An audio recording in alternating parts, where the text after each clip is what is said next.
Hola, buenas tardes. Continuamos con el tema de filosofía de la biología dedicado al carácter científico de la teoría de la evolución.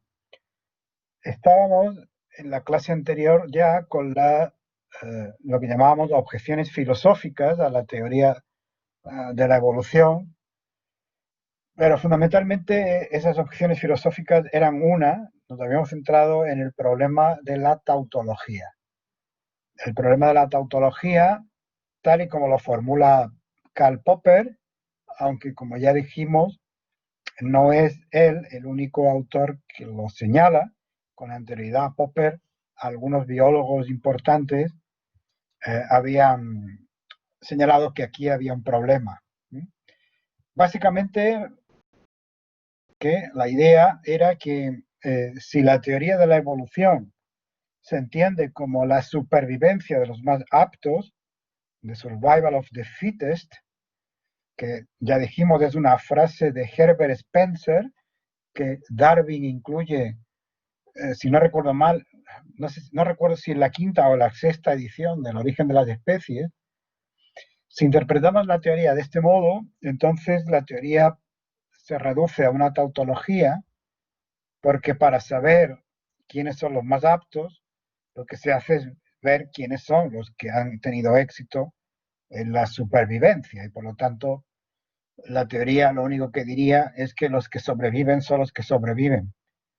Vimos también que si damos la definición actual de fitness, centrada no en la supervivencia, sino en el éxito reproductivo, la tautología también se podía plantear de nuevo en otros términos, pero básicamente eh, se vendría a decir que los que tienen éxito reproductivo son los que tienen éxito reproductivo.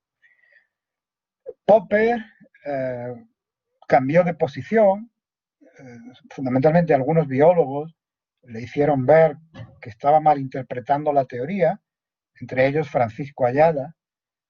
Esto me lo contó alguna vez el propio Francisco Ayala en algún congreso, cómo habían logrado convencer a Popper de que la idea de que la teoría de la evolución es tautológica era una comprensión errónea de la teoría, y lo que Popper es empeorar la situación, porque entonces lo que viene a proponer es que la teoría es falsable, no es tautológica, pero para que sea falsable hay que entenderla como un panadaptacionismo, según el cual todos los rasgos de los seres vivos son el producto de la selección natural.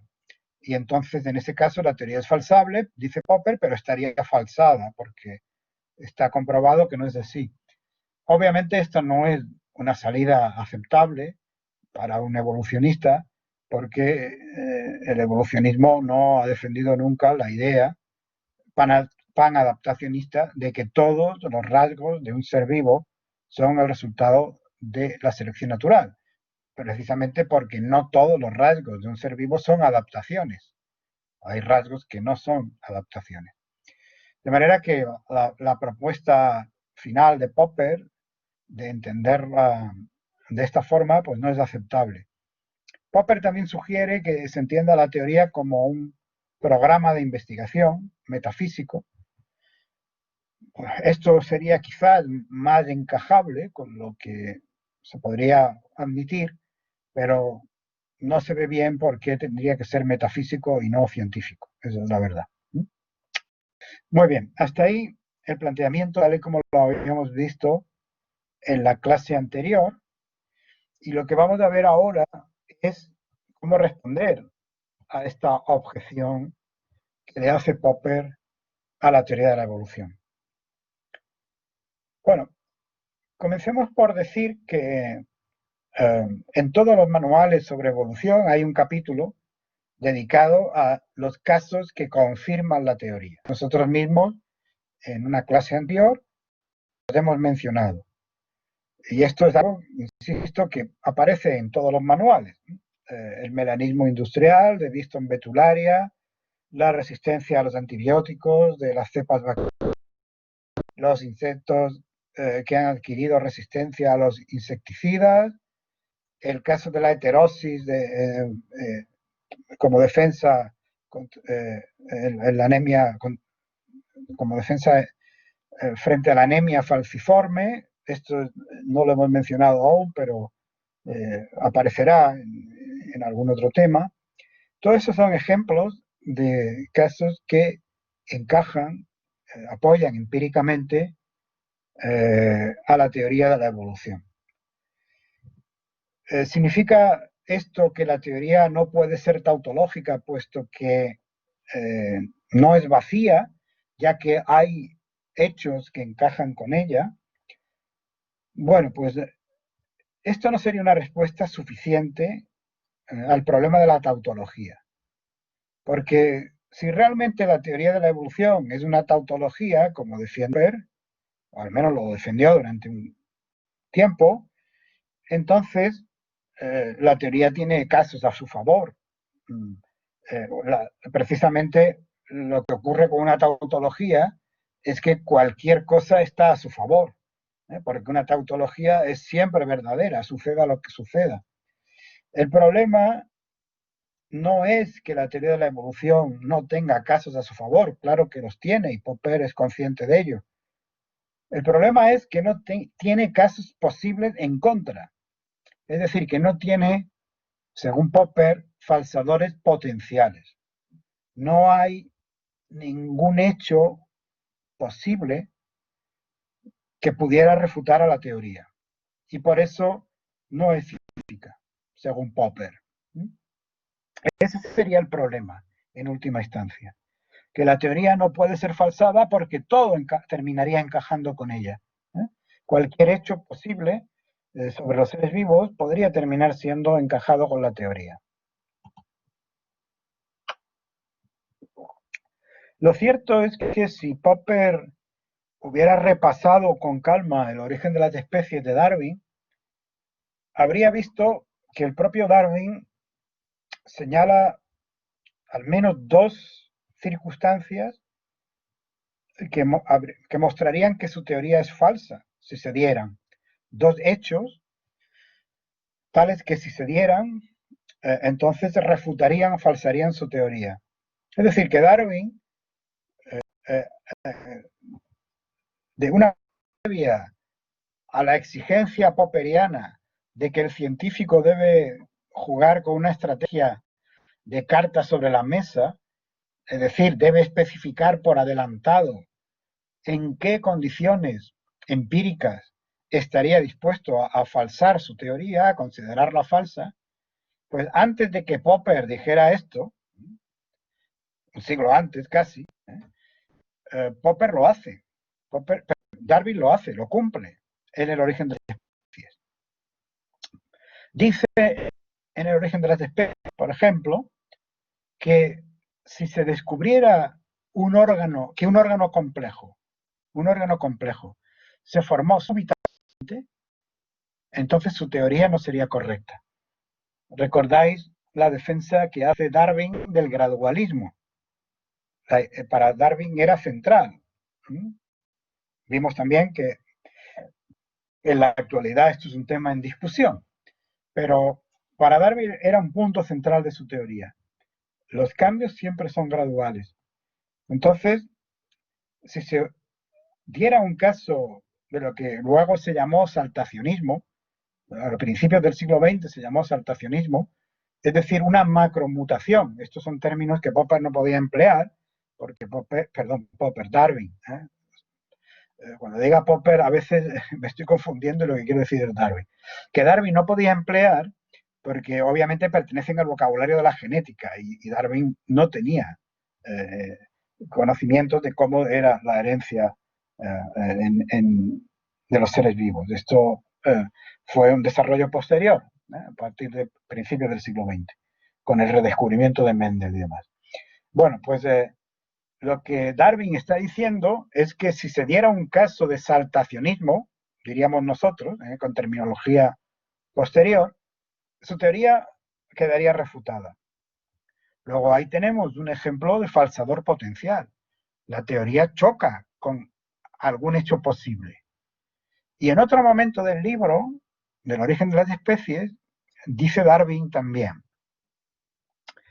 si viéramos en una especie un rasgo que se hubiera formado en beneficio exclusivo de otra especie distinta, entonces su teoría no sería correcta. No sé si veis lo que quiero decir con este ejemplo. Es decir, imaginemos, pues no sé, que hubiera gacelas en la sabana africana que hubieran desarrollado una especie de asa en las partes traseras para que los leones pudieran cazarlas mejor. Si se descubriera una cosa parecida a esa, estoy exagerando, claro, pero un rasgo de especie que perjudica a esa especie y beneficia a otra especie diferente, entonces su teoría sería falsa. Se podrían imaginar ejemplos mucho menos radicales y por lo tanto más plausibles, ¿no? Como veis entonces, Darwin está señalando él mismo en su libro dos hechos posibles, dos al menos, que podrían chocar con la teoría. Por lo tanto, que podrían falsarla. Y si esto es así, la teoría cumpliría el criterio de falsabilidad de Popper. No sería una teoría pseudocientífica o metafísica, sino que sería una teoría científica de pleno derecho. Y por lo tanto no sería una tautología, porque una tautología no puede chocar, como decíamos antes, con ningún hecho posible.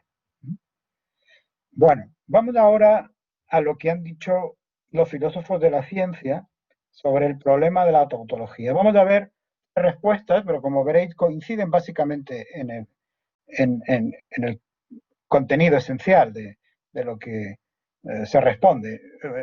Vamos a ver a dos filósofos y a un científico, ¿no? Uno de los primeros en responder fue el filósofo de la teología Michael Ruse. Michael Ruse lo que subraya es que cuando un biólogo habla de la supervivencia de los más aptos, si es que utiliza esta que normalmente en un artículo científico es muy raro que aparezca la frase como tal, el modo en que la entiende el biólogo es un modo en el que la frase es claramente una tesis empírica y por lo tanto no es una tautología. Lo que el biólogo afirma cuando está hablando en estos términos es que en toda población hay un éxito reproductivo diferencial. Es decir, no todos los individuos tienen la misma cantidad de descendientes fértiles en las siguientes generaciones. Y ese éxito reproductivo diferencial depende en buena medida de características fenotípicas que poseen los individuos que tienen más éxito, porque son características adaptativas, es decir, son características que facilitan ese éxito en la supervivencia y en la reproducción. De modo que lo que están afirmando los biólogos es que los que más se reproducen, los que tienen más éxito en la supervivencia y tienen mayor éxito reproductivo diferencial, son justamente los individuos que tienen esas características fenotípicas que llamamos adaptaciones. Y esos individuos son los que llamamos los más eficaces, los the fittest. ¿eh? Pero esto es una afirmación empírica. Es una afirmación empírica porque ahora habría que ir a la realidad y ver si en efecto los individuos que tienen esas características que el biólogo ha señalado, esas características fenotípicas adaptativas, son los que en realidad tienen más éxito reproductivo. Podría ser que no. Y entonces la hipótesis quedaría falsada. Por lo tanto, no hay un enunciado tautológico aquí, hay un enunciado empírico que resulta contrastable a partir de la experiencia. Esta es la réplica de Michael Ruse.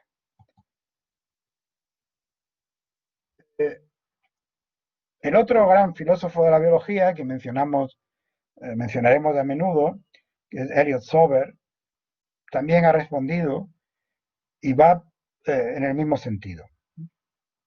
Lo que dice Sober es que,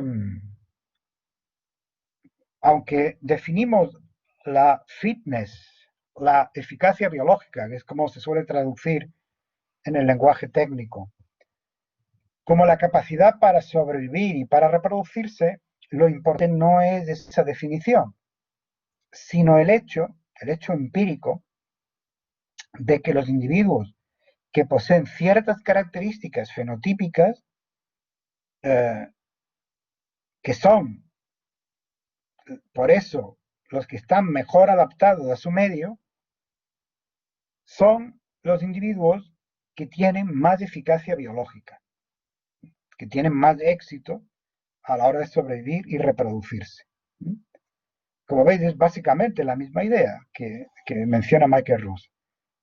Por lo tanto, según Sober, el enunciado "solo los más eficaces sobreviven" se puede interpretar como un enunciado que es empíricamente contrastable, que sería: los individuos con las características C1, C2, C3, C sobreviven. Sobreviven y tienen éxito reproductivo.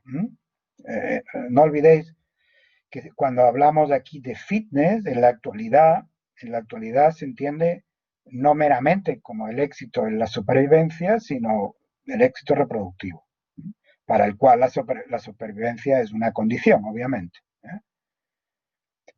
Por lo tanto, ahí tenemos un enunciado empírico que es contrastable.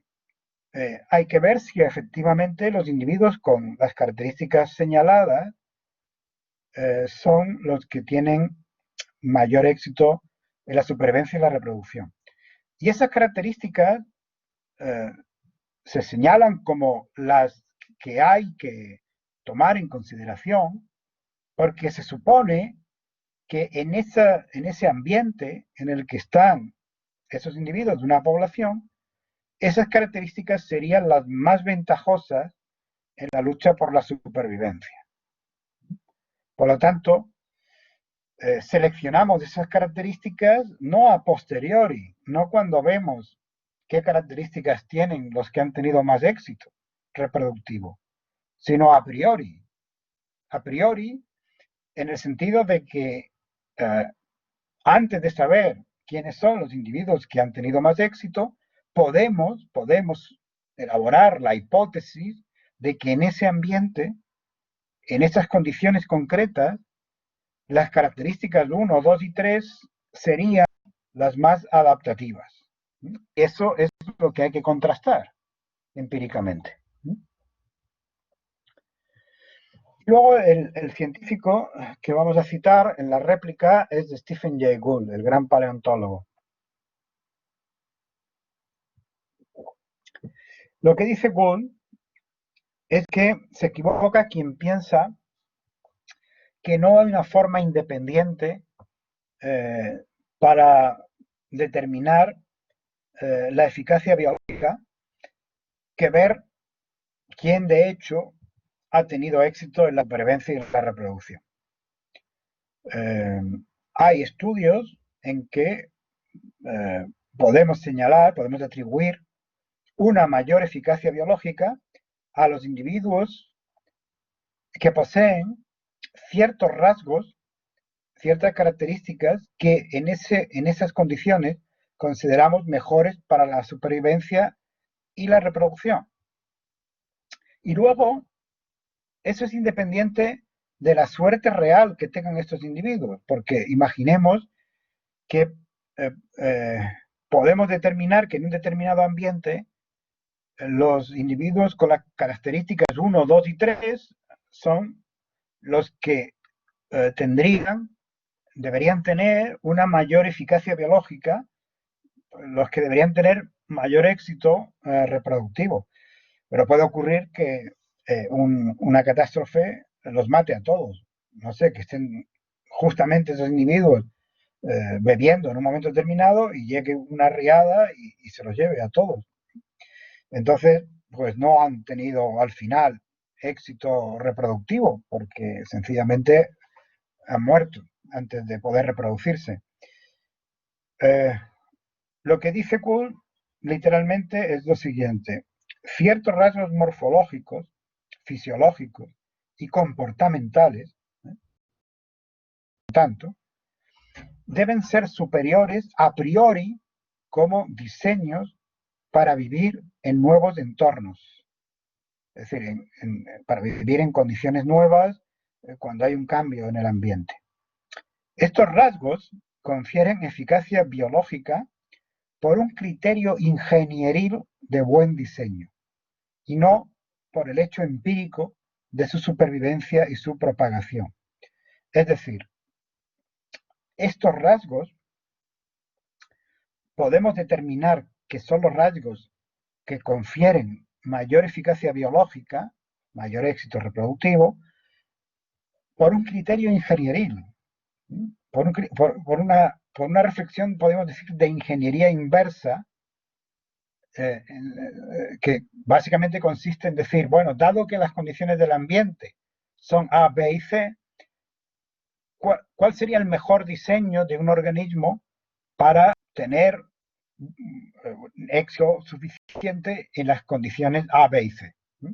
Y entonces podemos inferir que en esas condiciones las propiedades o los rasgos 1, 2 y 3 serían muy buenos tenerlos en un grado mayor,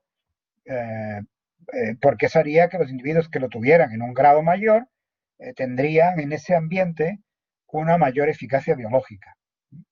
Es así como determinaríamos qué rasgos confieren eficacia biológica y no a posteriori qué rasgos tienen los individuos que han tenido más éxito.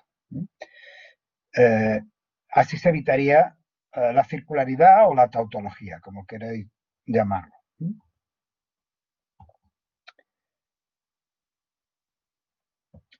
Que no hay una tautología encerrada en la teoría de la evolución se puede ver, además, en el hecho de que no todas las características de los individuos que se reproducen en mayor proporción son siempre las más aptas para vivir en un determinado ambiente.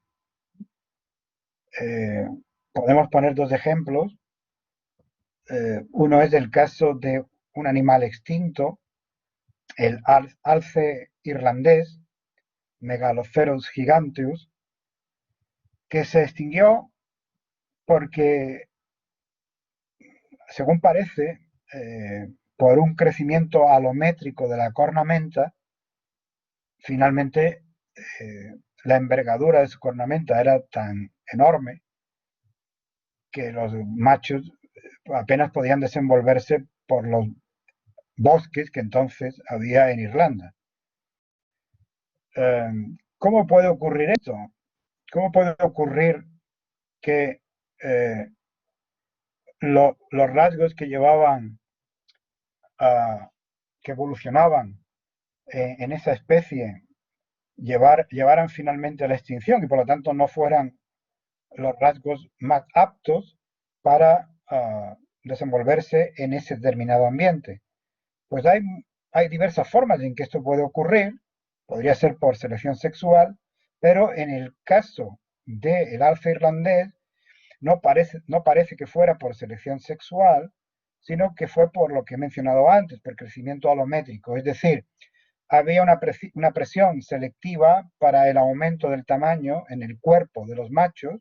Estas presiones selectivas para el aumento de tamaño son frecuentes en la historia evolutiva, puede ser, por ejemplo, para protegerse mejor del frío o porque podían defenderse mejor de los depredadores, o, en fin, por diversos motivos.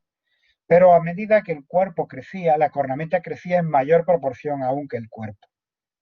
Con lo cual, finalmente, esa cornamenta se volvió un impedimento para la supervivencia de la propia especie.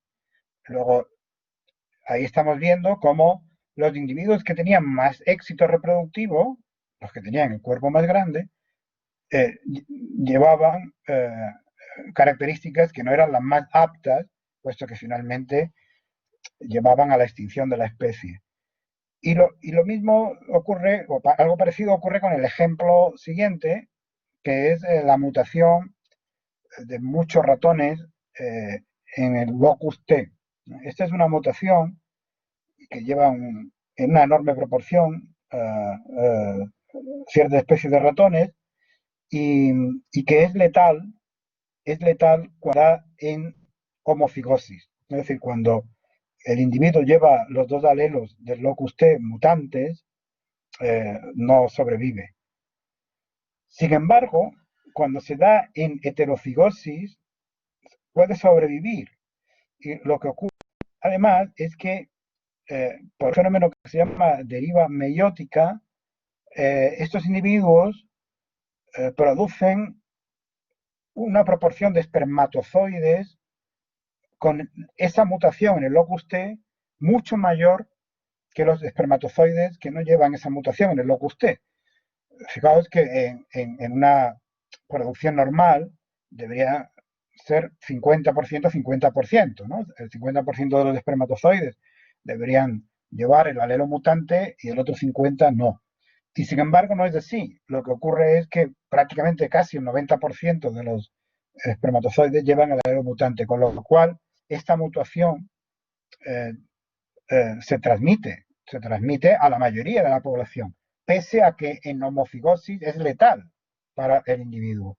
Luego, esto no es un rasgo adaptativo, no es, no es un rasgo que, digamos, como un criterio de diseño permite sobrevivir mejor en un ambiente, y sin embargo es un rasgo que tiene éxito reproductivo si nos ponemos al menos desde el punto de vista del gen. Ya hablaremos en otro tema de la actuación de la selección natural en el nivel de los genes.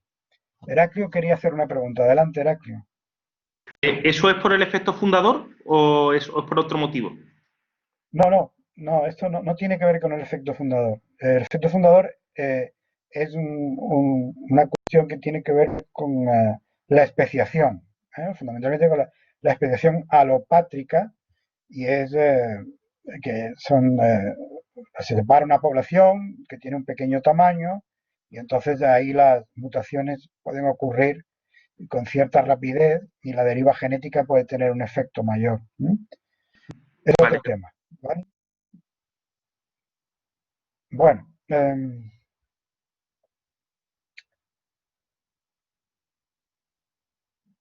por otro lado, también se ve que no hay una tautología aquí porque como un hecho empírico puede ocurrir que los individuos con las características más aptas eh, no sean los que más se reproduzcan. Es decir, que los individuos que tengan características mejores para sobrevivir y reproducirse en un ambiente, por una cuestión accidental, por ejemplo, pues no sean los que más se reproduzcan. Hay además un elemento aleatorio siempre en este asunto.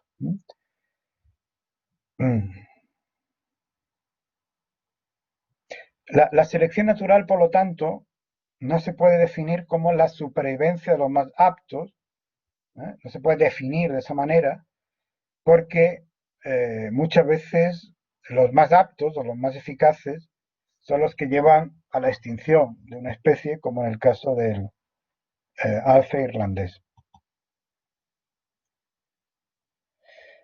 Sin embargo, lo que mantiene la teoría de la evolución desde el neodarwinismo hasta acá es que lo normal no sea eso. Lo normal, o lo que cabe esperar, es que los individuos mejor adaptados, porque tienen esas adaptaciones al ambiente, sean también los más eficaces, los que tienen más éxito reproductivo, porque son esas características que poseen las que les dan más oportunidades de éxito en la reproducción. Pero esto es una cuestión que se ha de determinar empíricamente, como hemos dicho antes. No es una cuestión a establecer a priori y de forma, ¿cómo decirlo? Como una definición de lo que significa sencillamente ser más apto. Resumiendo la idea, la tesis de que la selección natural favorece los rasgos que aumentan la eficacia biológica sería una tautología si el único modo de determinar la contribución de un rasgo a la eficacia biológica fuera comprobando a posteriori quiénes han sido los individuos seleccionados. Pero no es así, como acabamos de decir, porque cabe determinar la mayor eficacia biológica proporcionada mediante por un rasgo mediante estudios sobre la incidencia de ese rasgo en la capacidad de los organismos que tienen ese rasgo o lo tienen en un mayor grado para enfrentarse al medio. Por lo tanto, para tener mayores oportunidades de supervivencia y reproducción. Como veis, esto significa que habría que distinguir entre la eficacia biológica real, la que se ha dado, de hecho, y la eficacia biológica potencial. Algunos autores, como Mir y Beatty y como Brandon, han énfasis en esta cuestión, en que la eficacia biológica debe entenderse como una propensión, no como el resultado final, sino como una propensión. La propensión a tener más éxito reproductivo en un ambiente determinado por el hecho de tener unas características determinadas. Por lo tanto, la eficacia biológica no sería tanto el éxito reproductivo que de hecho ha tenido un individuo, sino el éxito reproductivo potencial, el éxito reproductivo que en principio cabría esperar de acuerdo con las características que el individuo tiene. Y a eso a lo que llamamos una propiedad disposicional. Por eso las diferencias en eficacia biológica dependerían de esas relaciones que cabría establecer, relaciones funcionales, entre los organismos con ciertas características y el medio concreto en el que se desarrollan esos organismos. Y dependería entonces de que estos rasgos, estas características, facilitaran la adaptación al medio. Es decir, fueran adaptaciones. Adaptaciones entendidas como rasgos que en un cierto entorno resultan favorables en la lucha por la supervivencia. Y esto, por lo tanto, es una afirmación contingente y que debe ser probada empíricamente. Es decir, el biólogo tiene que especificar de antemano qué propiedades considera que en un determinado ambiente aumentan la propensión a tener mayor número de descendientes fértiles. Y luego se trata de comprobar que efectivamente esto es así en la realidad. Bueno, para aclarar todo esto, yo he elaborado un esquema que creo que recoge las relaciones entre estos conceptos, que son un tanto difíciles. No pretendo que este cuadro sea la verdad absoluta, porque todos estos conceptos tienen interpretaciones en disputa. Quiero decir, no todo el mundo define igual adaptación, no todo el mundo define igual selección natural, y no todo el mundo define igual vale, se me ha ido bueno, se me ha ido el término. Bueno, no importa. Eh, las relaciones entre estas cuestiones, entre estos conceptos, yo creo que quedaría bien reflejada en este esquema. Vamos a ver, os lo interpreto. Tenéis ahí por la derecha que los organismos poseen ciertos rasgos adaptativos. Ciertos individuos tienen rasgos adaptativos o los tienen en un mayor grado que otros individuos. Eso suele ser lo normal, ¿no? Que sea una diferencia de grado, no una diferencia absoluta. Rasgos adaptativos siempre en un determinado ambiente, no es un término absoluto. Esos rasgos adaptativos dan lugar a una mayor eficacia potencial.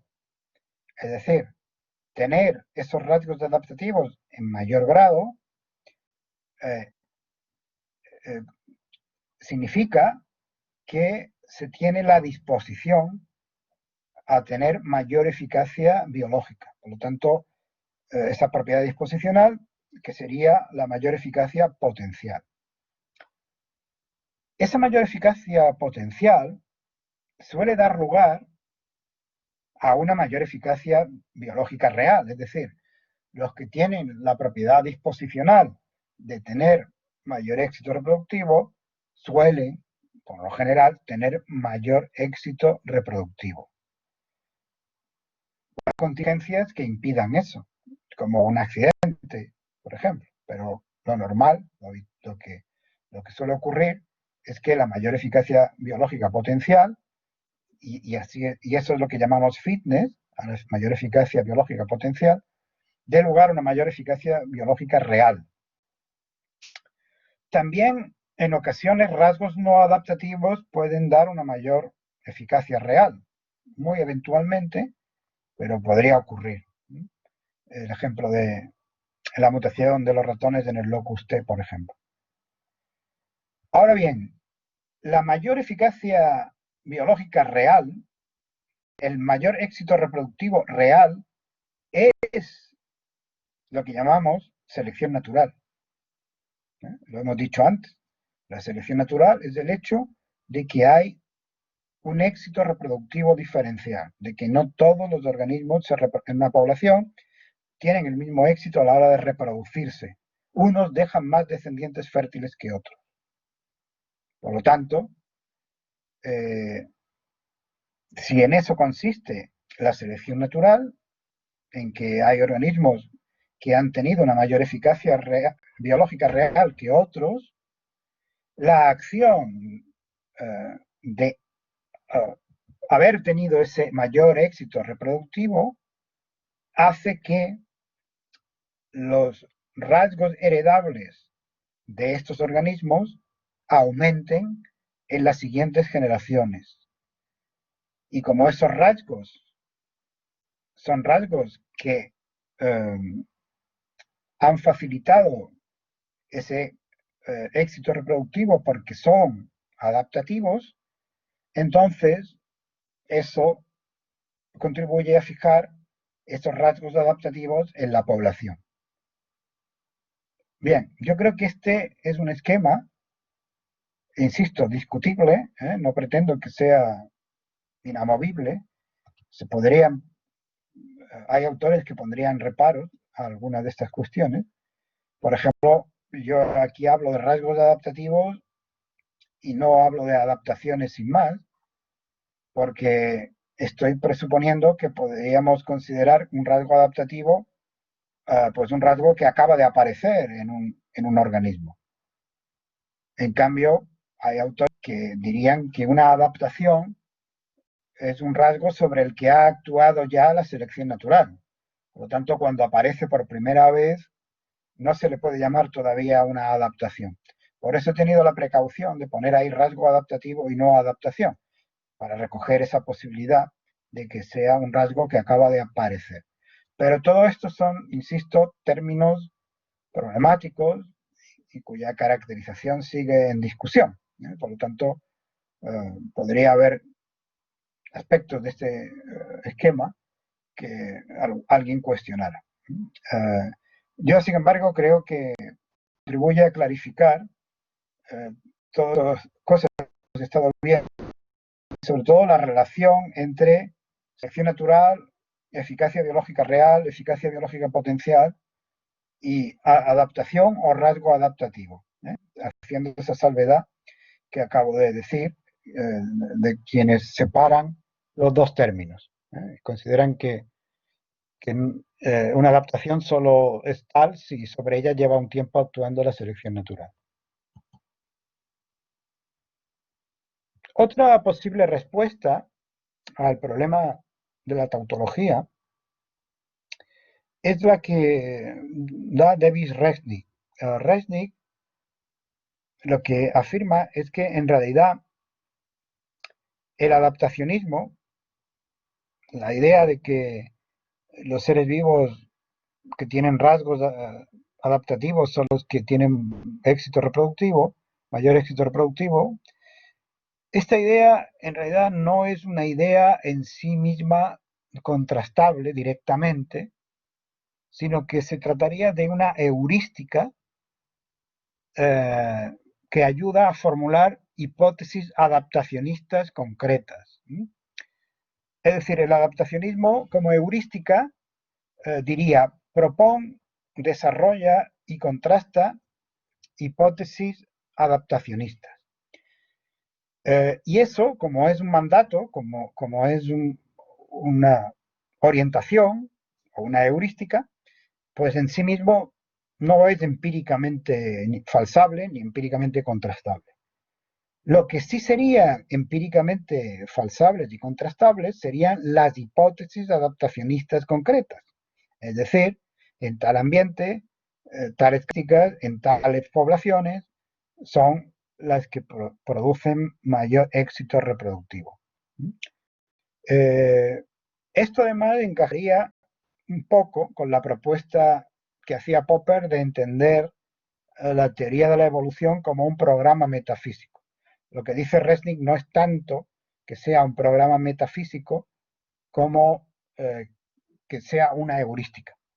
Y que por lo tanto, si no es directamente falsable el adaptacionismo como tal, sí que serían falsables las hipótesis adaptacionistas concretas. Claro, si todas las hipótesis adaptacionistas concretas que formuláramos fueran fracasando, al final el propio adaptacionismo tendría que ser abandonado. Pero esto no ocurre.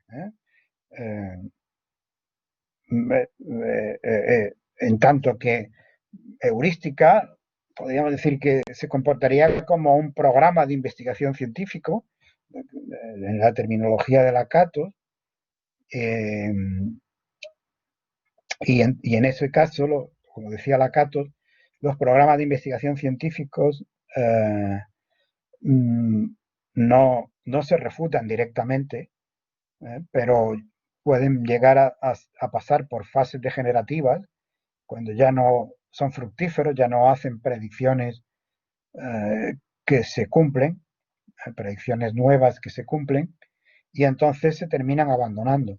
Esto ha pasado, por ejemplo, con otros programas de investigación en el pasado, como el programa mecanicista en física, o parcialmente al menos, como el programa conductista en psicología.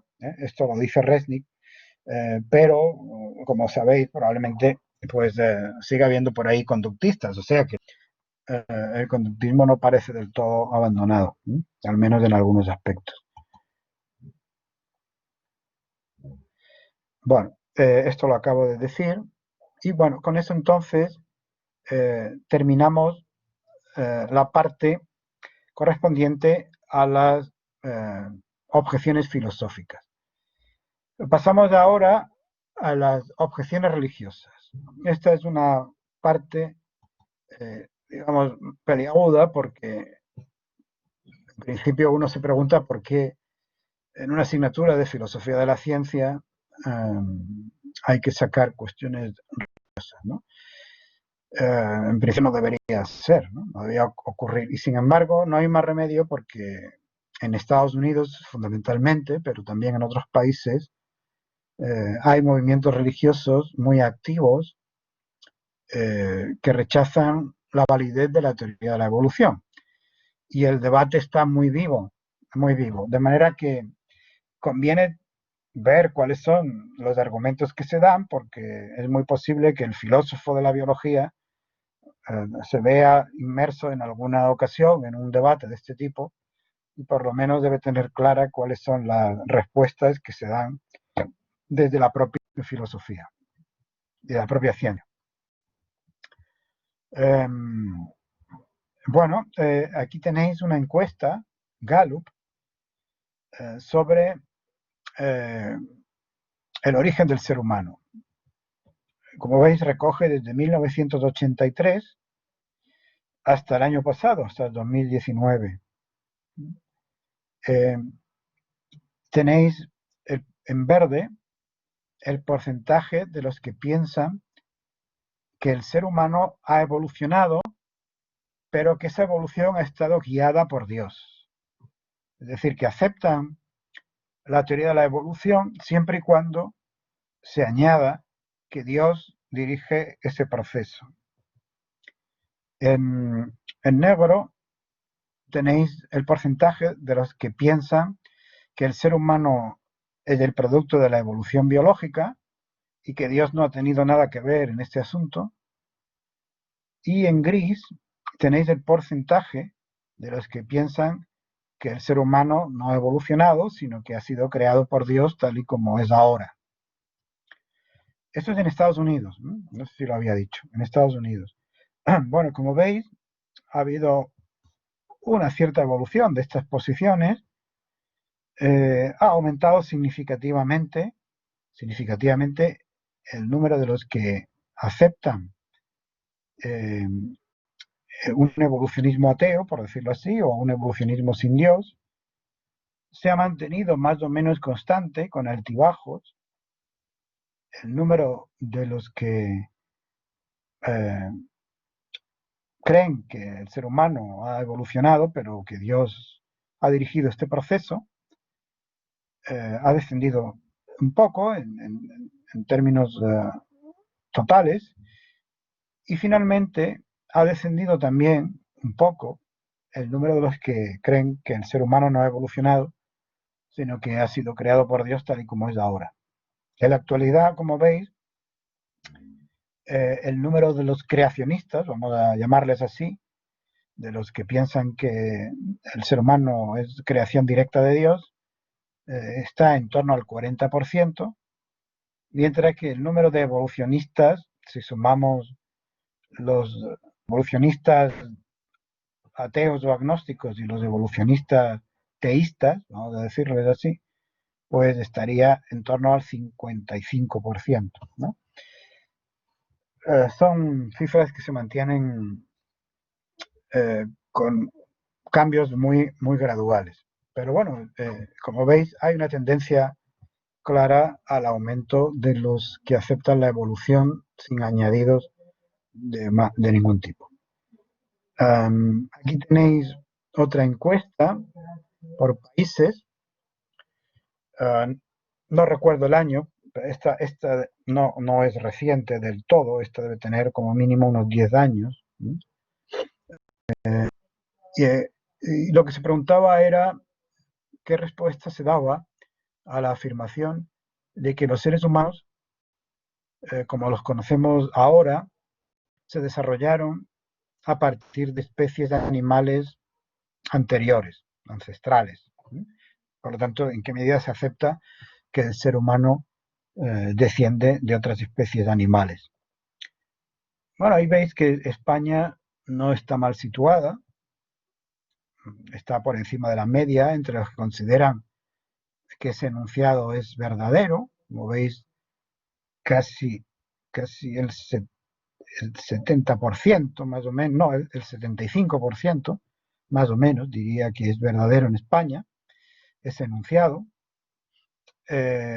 y los que dirían que ese enunciado es falso en España pues no llegan al 20%, poco menos. El país donde más partidarios habría de la verdad de la teoría de la evolución aplicada al ser humano sería Islandia, y el país de los encuestados, claro, ¿no? En el que menos apoyo habría a la teoría de la evolución sería Turquía, que es el único país musulmán que aparece en esa encuesta, ¿no? Habría que ver en otros países musulmanes. Pero fijaos, en este gráfico, lo verdaderamente sorprendente es que Estados Unidos aparece en el último lugar de los países occidentales y, y con unos resultados casi comparables a los de Turquía, mejores que los de Turquía en el apoyo a la teoría de evolución, pero no demasiado lejanos y desde luego muy alejados de países como el Reino Unido, como Francia, como Suecia. Como veis, el porcentaje que aparece ahí de los evolucionistas estaría en un 40%. Esta encuesta, ya os digo, es de hace unos 10 años, ahora sería un porcentaje mayor, del 50 y algo, y el número de los que rechaza la teoría de la evolución estaría también igualando al anterior en un 40%. Y ahora pues se mantiene más o menos. O sea que ha disminuido en todo caso el número de los indecisos, ¿no? En los últimos años. Aquí tenéis de nuevo un gráfico con, una encuesta, con esa encuesta o una parecida sobre la creencia en la teoría de la evolución por países. Aquí hay más países en esta encuesta, pero los resultados, como veis, son muy similares. De nuevo, Islandia está en el primer lugar. España aparece en, a ver si lo veo, sí, entre los primeros lugares, no está mal situada. Está entre Bélgica y Alemania, por encima de Alemania. Y finalmente, en el último lugar, Turquía, y al lado de Turquía, los Estados Unidos. Como veis, Estados Unidos es una anomalía en este asunto en comparación con el resto de los países occidentales. El rechazo de la teoría de la evolución por razones religiosas en Estados Unidos es mucho mayor que en cualquier otro país occidental, protestante o católico. Protestante o católico. Si vamos por religiones, y esta es una encuesta del 2007, el porcentaje de los que creen que la evolución es la mejor explicación del origen de la vida humana sobre la Tierra. Entonces veis que la religión más favorable a aceptar esto son a los budistas. El 81% acepta esta tesis, esta idea, la idea evolucionista. Después estarían los hindúes, que la aceptan en un 80%. Después estarían los judíos, y esto probablemente sorprenda a algunos. Claro, aquí no se trata de todos los judíos, no solo de los judíos ortodoxos, entre los que el rechazo sería mucho mayor, ¿no? Sino los judíos en general, pues un 77% acepta el evolución. Eh, habría un grupo de no afiliados, de religiones no, no mayoritarias, bueno, un grupo heterogéneo, que estaría entre el 62%. Los católicos aceptan la teoría de evolución en un 58%, cerca del 60%. Los ortodoxos en un 54%. Las principales iglesias protestantes en un 51%. Fijaos, los protestantes en esto tienen más problemas que los católicos. A continuación, los musulmanes en un 45%, probablemente más de lo que pensábamos, ¿no? Porque, en fin, la imagen que tenemos muchas veces sobre todo si la encuesta de Turquía daba el resultado que daba, pues pensamos que en otros sitios estaría mucho peor, pero si consideramos a los musulmanes en general, incluyendo todos los países donde viven, pues en general pues parece que un 45% apoya la teoría de evolución. Los protestantes negros, las iglesias fundamentalmente en las que la filigresía es de raza negra, pues un 38%. Los evangelistas, y aquí es donde está el problema principal en los Estados Unidos, un 24%. Digo el problema principal porque es un rechazo muy fuerte por parte del evangelismo protestante. Y como sabéis, el evangelismo tiene cada vez más fuerza, no solo en Estados Unidos, sino también en toda Iberoamérica. Los mormones un 22% y los testigos de Jehová un 8%. En el porcentaje total sería un 48% los que aceptan en todo el mundo la teoría de la evolución. Y luego parece también que hay una relación entre la aceptación de la teoría de la evolución y el nivel educativo. Como veis ahí, la frase Dios creó a los seres humanos en su presente forma es aceptada en un 58% por los que tienen solo estudios de enseñanza media o menores, estudios primarios o secundarios, ¿no? En un 48% por los que han ido a algún college, es decir, digamos que tienen los primeros años de una carrera universitaria, en un 38% por los que se han graduado en algún college, los que tienen ya un grado, han terminado un grado universitario, y en un 25% por los que tienen un posgrado. Y como veis, el nivel educativo va marcando también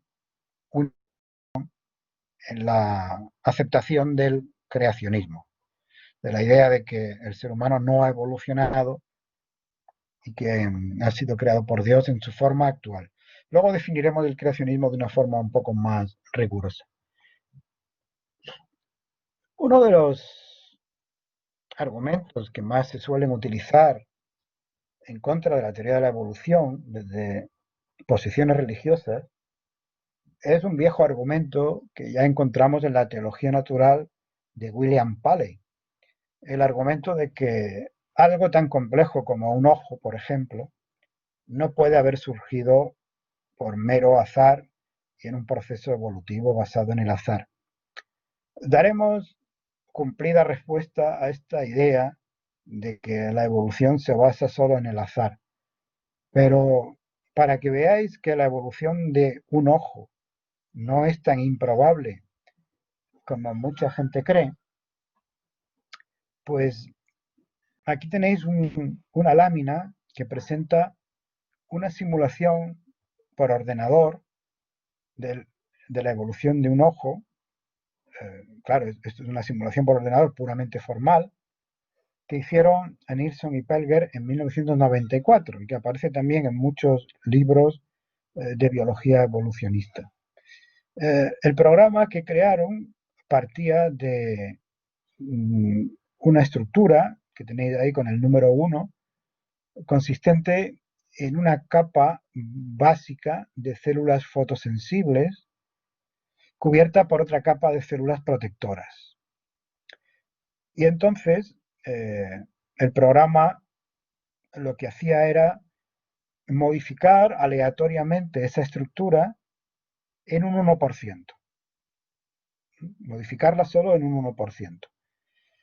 Y luego, pues con los resultados, con todas las variaciones que el programa realizaba, medía sus propiedades ópticas y se quedaba con la estructura que pudiera tener propiedades ópticas mejores, más ventajosas para el organismo que tuviera esa estructura. Sobre esa nueva estructura, el programa variaba de nuevo en un 1% y volvía a analizar las propiedades ópticas y se quedaba con la estructura que mejor cumplía esas propiedades ópticas deseables para que un organismo las tuviera. Y sobre esa nueva estructura volvía a modificar en un 1% y así sucesivamente. Bueno, el programa en 176 variaciones, 176 pasos de variación y selección, consiguió pasar de la estructura 1 a la estructura 2. Fijaos, la estructura 2 ya es una mejora significativa con respecto a la estructura 1, porque un organismo que tuviera la estructura 2 ya puede detectar, el que tiene la estructura 1, lo único que puede detectar es si hay luz o no hay luz, solo eso. Eso ya es una ventaja adaptativa. Es importante saber si hay luz o no hay luz para, por ejemplo, saber si uno está fuera del agujero o dentro del agujero, ¿no? Y fuera del agujero hay peligro, ¿no? En el caso de la estructura 2, el organismo ya no solo sabe si hay luz o no hay luz, sino que puede empezar a saber de qué lado viene la luz. Y por lo tanto, hacia dónde está la salida y hacia dónde está la dirección para meterse dentro del agujero. En 362 pasos, el programa generó la estructura 3, que mejora, obviamente, las propiedades de 2. En otros 270 pasos, ya generó la estructura 4. Y en 225 pasos más, la estructura 5. Fijaos, la estructura 5 es ya una cámara oscura. Es ya una estructura que puede no solo indicar desde qué dirección viene la luz, sino también formar una cierta imagen imprecisa, borrosa, pero una cierta imagen de lo que está ahí fuera. En 192 pasos más se empezó a formar una lente. Y finalmente, en unos centenares de pasos más, se generó la estructura 8, que es ya un ojo con una lente, tal y como encontramos en algunos organismos vivos. Aquí tenéis, si hiciéramos el equivalente ahora a generaciones, no a pasos en un programa de ordenador, sino que dijéramos, bueno, pues cada paso requiere tantas generaciones y le damos un número razonable, pues fijaos que conseguiríamos pasar de la estructura 1 a la estructura 8 en un total de 364.000 generaciones. 364.000 generaciones. Esto en un organismo que tenga de vida media pues, un año, por ejemplo, serían 364.000 años. Si fueran organismos que vivieran 2 años, pues serían 360, perdón, el doble, serían unos 700.000 años, etcétera, ¿no? Es decir, que como veis, no es un número abrumador, no estamos hablando de millones de años, sino que en tan solo centenares de miles de años, centenares de miles, se podría pasar, en teoría, esto es, insisto, una simulación por ordenador, se podría pasar de una estructura como la 1, un mero punto de células fotosensibles protegidas por una capa de células transparentes, a una estructura como un ojo con lente. Y si vamos a la naturaleza, lo que encontramos es organismos que actualmente tienen características en sus ojos que corresponderían a distintos pasos en ese proceso. Luego, ese proceso no es tan irreal, sino que se pueden encontrar en la naturaleza organismos que tienen, que corresponderían a cada uno de esos pasos. Ahí tenéis, pues, algunos ejemplos, ¿no? El último sería el ojo del pulpo, que es un ojo muy parecido al del ser humano, pero incluso con mejor diseño que el del ser humano, porque, como comentaremos, pues no tiene alguno de los problemas que sí tiene el ojo humano, o el ojo de los vertebrados en general. Luego, bueno, lo que quiero decir con esto es que el ejemplo más socorrido para rechazar el evolucionismo, que es la imposibilidad de que se genere evolutivamente un órgano tan complejo como el ojo, pues es un ejemplo que ya no funciona. Ya no funciona porque es más que mostrado desde el punto de vista de la posibilidad teórica, pero también a través del registro fósil y del estudio de organismos vivos, que esa posibilidad no es tan improbable, sino todo lo contrario. Y de hecho, ya los defensores del creacionismo no utilizan este ejemplo. Como vamos a ver, los defensores actuales prefieren otros ejemplos y no este del ojo, porque este del ojo ya no se sostiene, como con el ejemplo de la teoría de la evolución. Bueno, vamos a definir ahora un poco mejor qué es el creacionismo. Estamos aquí entendiendo el creacionismo en un sentido concreto, no en un sentido amplio. Alguien puede entender el creacionismo en el sentido de la creencia en que Dios está en el origen del universo. Esa es una creencia común a muchas religiones, y eso es perfectamente compatible con la teoría de la evolución. Perfectamente compatible. Hay muchos biólogos que son creyentes y aceptan que Dios creó el universo y aceptan igualmente la teoría de la evolución.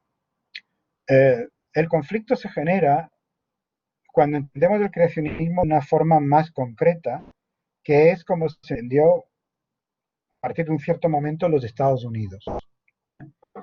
Entendido de esa forma, el creacionismo es la doctrina según la cual la Biblia, particularmente el libro del Génesis, se debe tomar como un relato correcto desde un punto de vista científico en lo que se refiere a la narración de la creación del mundo. Es decir, que el mundo se creó de la manera en que dice la Biblia y el ser humano también. Y que eso no es solo una creencia religiosa interpretable de una manera metafórica o de una forma puramente literaria, sino que eso es una doctrina que puede ser establecida sobre bases científicas. Esta es la cuestión. La cuestión es que el creacionismo, en ese sentido, afirma que el origen divino de los seres vivos, y por tanto también del ser humano, es una verdad científica, o al menos comprobable científicamente. Y por lo tanto, como esto se opone al darwinismo, el darwinismo debe ser rechazado porque no es correcto. Pero, como veis, el énfasis está aquí en que no se trata de una cuestión puramente religiosa, sino que es una cuestión que puede ser establecida científicamente. Ese es el punto clave. Eso es lo que ha generado toda la discusión posterior.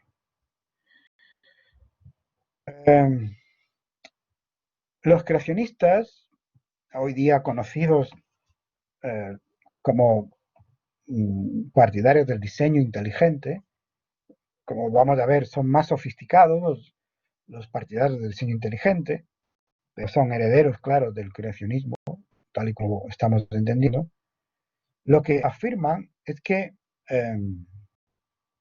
los tipos generales de ser vivos, esta palabra tipos es la que suelen emplear y queda un poco en la indefinición.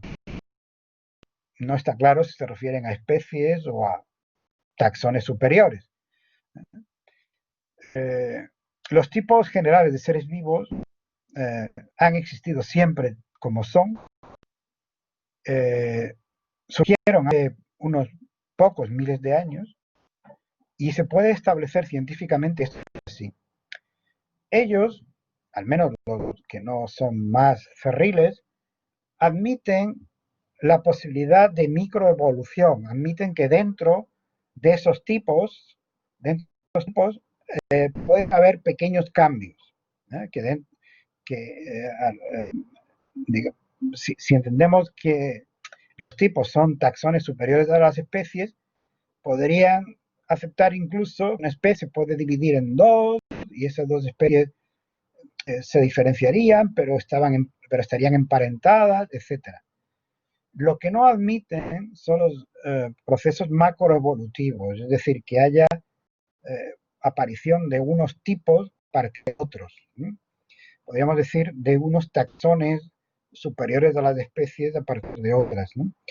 Es que, claro, el concepto de tipos no tiene ninguna validez científica y entonces no se sabe bien cómo interpretarlo, pero digamos que ahí dejan un margen para aceptar cierto tipo de cambio evolutivo, pero no los grandes procesos macroevolutivos.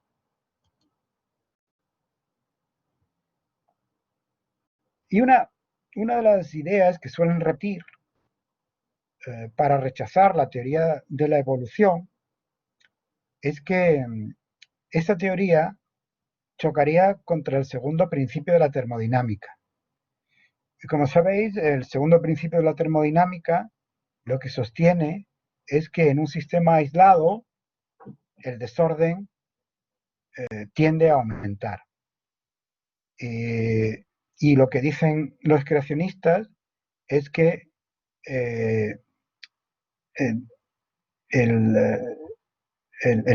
si aceptamos la evolución, lo que veríamos de ahí es un proceso donde lo que aumenta no es el desorden, sino que aumenta el orden y la complejidad.